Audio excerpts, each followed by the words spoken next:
Hey,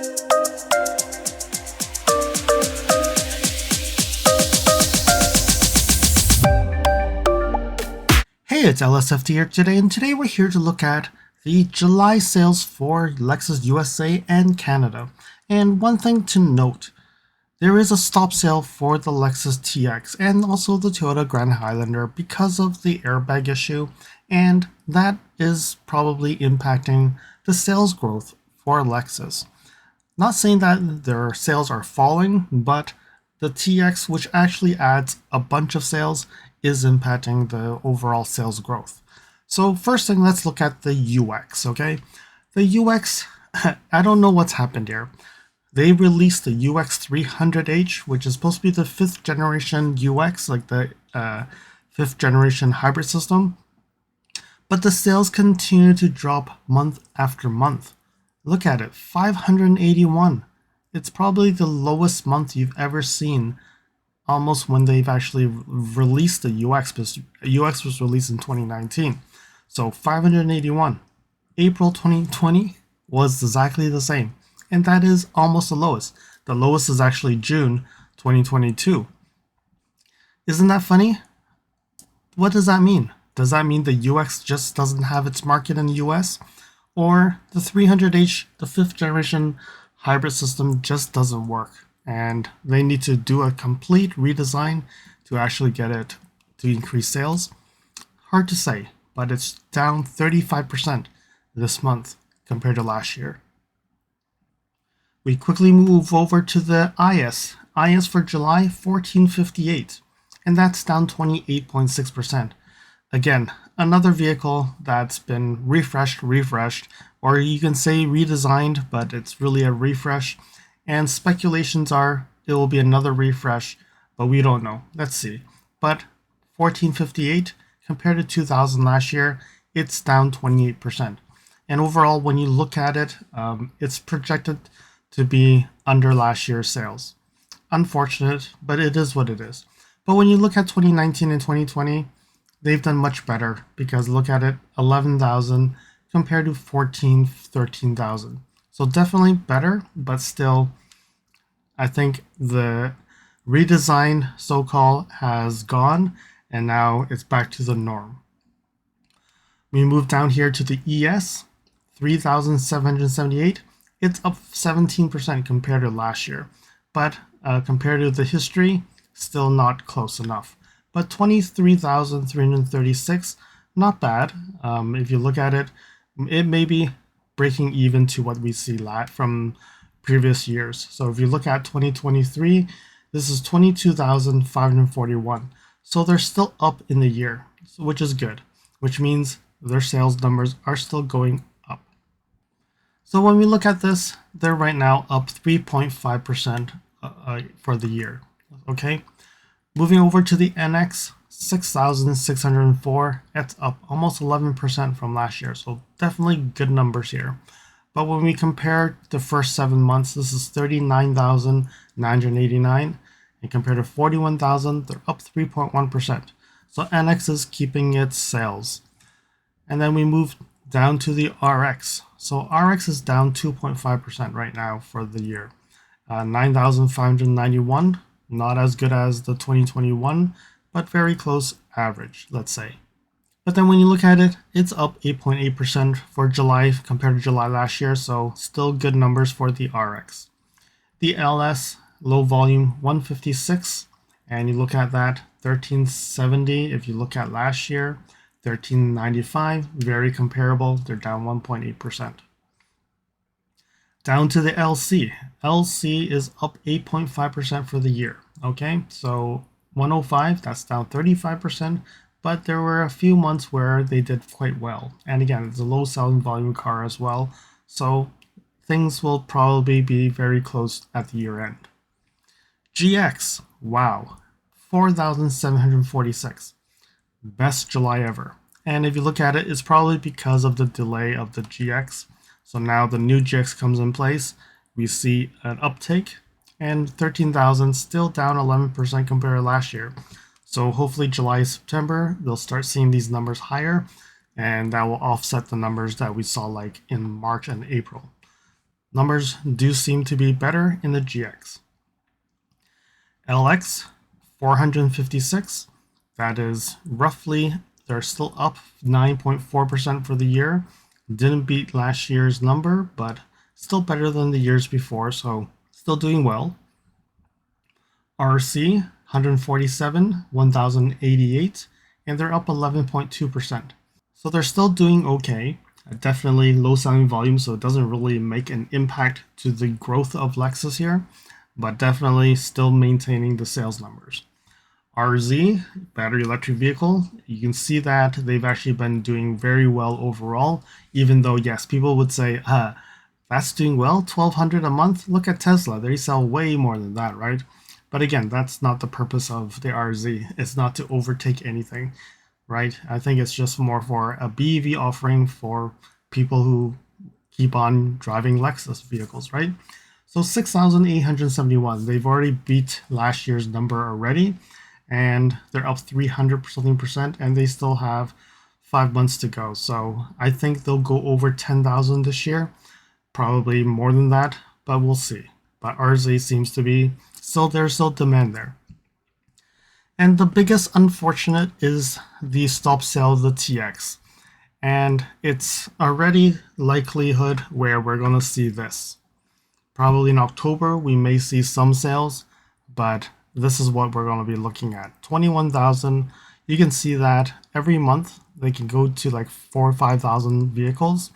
And if you imagine that if this month had another 4,000 vehicles of the TX, there will be significant growth for Lexus. Because if you look at the total here, they're up 16.1% compared to last July. Overall year, they're up 12.5%, which is totally good. But it's lost the capacity, right? Because if you look at, if I add 5,000 more, that's 200,000 vehicles. And that's up 15%. And that makes a big difference. Because if you look at the first 7 months of last year, 174,000. If it's 200,000, you're talking about 25,000 vehicles. Even their best year of 344, if you look at here, that's only 188. But now, losing out the TX for these months is going to hurt the growth. Even though when you compare it, 2015, first 7 months, 188,000 to 196, they're still doing better. But I think that may stop them from getting over 350,000 or 360,000. That's what the gap is. But hopefully in October timeframe, October, November, December, there's a big backlog. And if they can actually deliver what was missed, I think that will help. And if that does happen, maybe the growth would be back there. But at this point, we do see that they're probably under like 15,000 vehicles for the year. All right, so that's the sales for July, and it looks decent. We'll have to see how this will shake out, especially for the TX. The GX actually did help a little bit, and we'll have to see if the NX and RX can break any more records. Looks like it's possible that the NX will break another record this year. They're still up 3.1% and 41,000. If you look at 41,000 compared to the previous years, even if I go down to this whole list, 41,000, it's marvelous. They've actually done a very good job with this NX sales. Because when you look at it, 41,000 for just 7 months compared to 43,000 in 12 months or even 58,000, they're going to be breaking it for sure. If you look at another like 10, 12, 20 something thousand, they'll get to 75. Hopefully, I don't know if we're going to see 80,000, but at this point, they're doing quite well.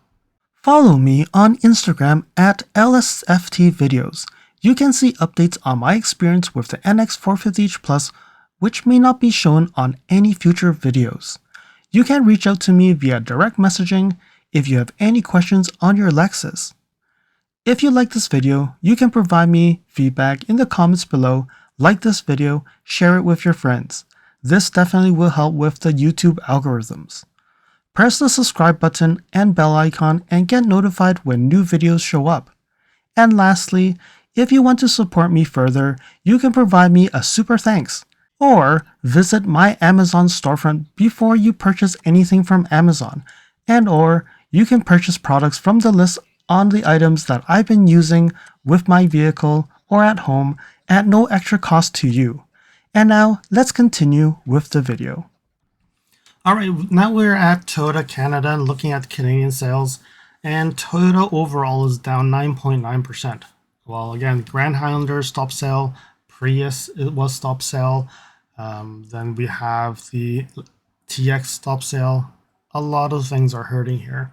And when you look at it, 15,659, that's down 9.1% for Toyota. Lexus is down 15%, 2,251.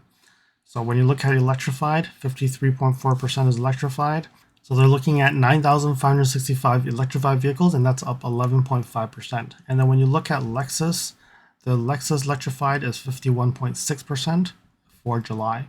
So overall, you can see that things are going well in some shape or form, but electrification is going well, but sales are not. And then when you look at the RAV4 Hybrid, it hits another best July record, 2,087 units sold, and that's up 26.4% year over year.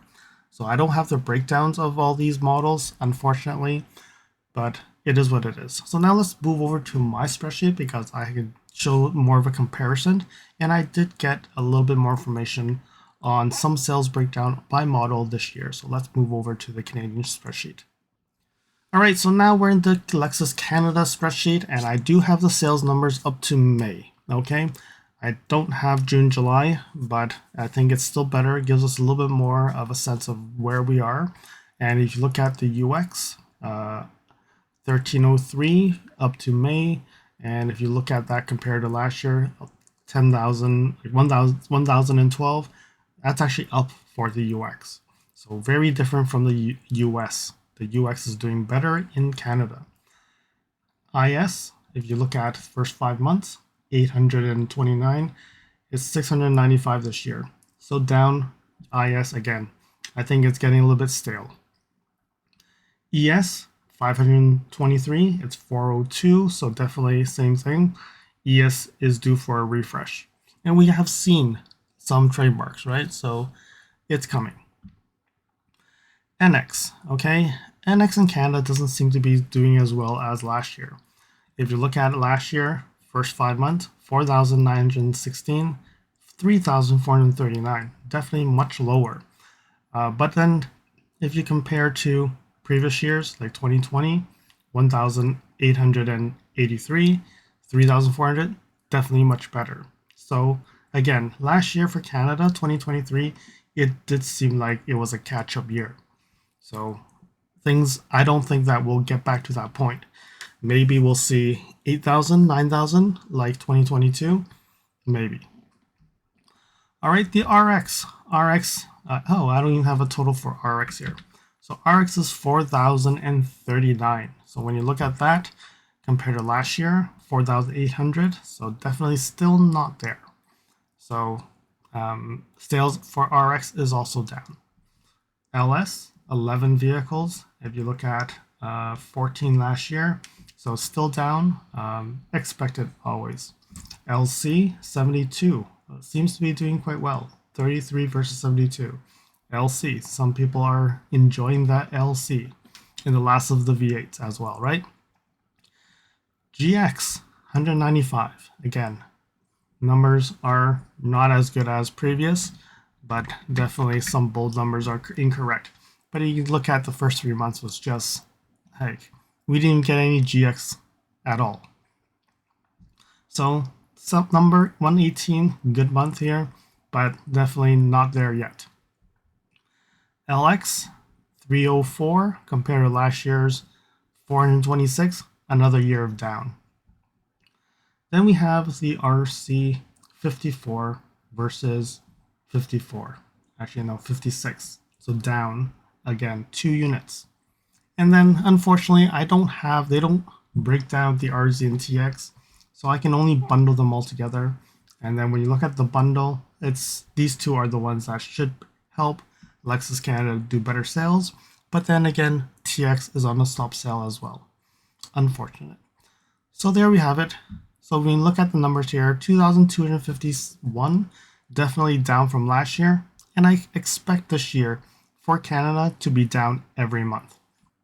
But if you look at 2022, 2020, and these dates, they seem to be okay. 2021 seems to be a very good year, but now if you think of it, if the TX did add on top, it would actually be closer. But overall, when you look at it, the first 7 months, 18,892 compared to 17,228, still down. So I'm expecting, I'm hoping, let's say, that Lexus Canada can sell 30,000 vehicles this year. We'll have to see if they can manage to just lose 1,200 vehicles. But at this point, it looks like they are already 1,400 vehicles off. So they may not beat the 30,000 number, but we'll see. We'll see how things go. See here in Automotive News Canada, it says Canadian new vehicle sales surged 11% in July. But there are some caveats. Well, the caveat is Toyota and Lexus has actually gone down, right? And what they're saying really is they estimated 161,000 vehicles were sold in July, and that's up 11%. But then they're saying that it's possible because what they're seeing is, remember that there was a cyber attack on the CDK Global Dealership Management System, and that was about mid-June. So some sales probably would have actually been recorded digitally into July. So maybe that's why the numbers are a little bit off, but it's hard to say. But because if you look at it, they're saying that Mazda, if you go to Mazda's site, they actually say that their sales are up 51.4% to 6,960 vehicles, which means they're doing quite well. And that's why they have a Mazda image here. But then on the other side, Toyota is down 9.9, where Lexus is down 15%. I think there is some impact, but again, definitely TX is hitting the Lexus numbers much more. Grand Highlander is as well. And also when you look at it, the catching up of 2023 seems to be one of the reasons why we're seeing a drop from last year. But if you look at the years prior, it's probably okay. I hope that you found that this video was informative, and until next video, drive safely. Thank you for watching. If you liked this video, please comment, like, share this video, and if you want to see more videos like this, you can subscribe to my channel and press that bell icon to get notified when new videos are posted. And if you'd like to support this channel, you can provide me a super thanks. And until next time, cheers.